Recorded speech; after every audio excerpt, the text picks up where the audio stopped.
القنوات الناقلة لمباراة اسبانيا ضد فرنسا في يورو 2024. نكشف اليكم الان في هذا الفيديو القنوات الناقلة لمباراة اسبانيا ضد فرنسا في نصف نهائي بطولة كأس الأمم الأوروبية يورو 2024 والمقامة في ألمانيا حتى منتصف شهر يوليو الجاري. وتقام مباراة اسبانيا ضد فرنسا اليوم الثلاثاء على ملعب اليانز أرينا في ميونخ، وذلك ضمن لقاءات نصف نهائي بطولة يورو 2024. منتخب اسبانيا بلغ نصف نهائي بطولة يورو 2024 عقب اقصاء صاحب الارض، حيث فاز على المانيا بالوقت القاتل في الدور ربع النهائي بهدفين مقابل هدف. وعلى الجانب الاخر المنتخب الفرنسي احتاج الى ركلات الحظ من اجل التفوق على البرتغال في ربع النهائي بعدما سيطر التعادل السلبي على الوقت الاصلي والاضافي. وسيلتقي الفائز من مباراة اسبانيا وفرنسا مع الفائز من مباراة انجلترا وهولندا في المباراة النهائية على ملعب الأولمبي ببرلين. أما على القنوات الناقلة لمباراة اسبانيا وفرنسا تذاع مباراة منتخب اسبانيا ضد فرنسا عبر قناة بين سبورت ماكس 1 وبين سبورت ماكس 2 بالإضافة إلى قناة بلان 4K.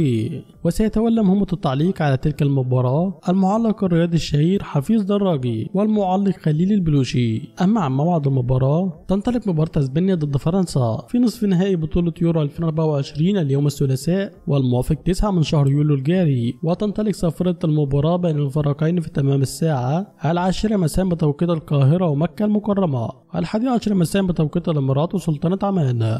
وبكده متابعي الكرام نكون نهاية حلقتنا. يا ريت تتوقعوا معانا نتيجة المباراة في الكومنتات تحت، وانتظرونا في الحلقة القادمة. دمتم على خير والسلام عليكم ورحمة الله.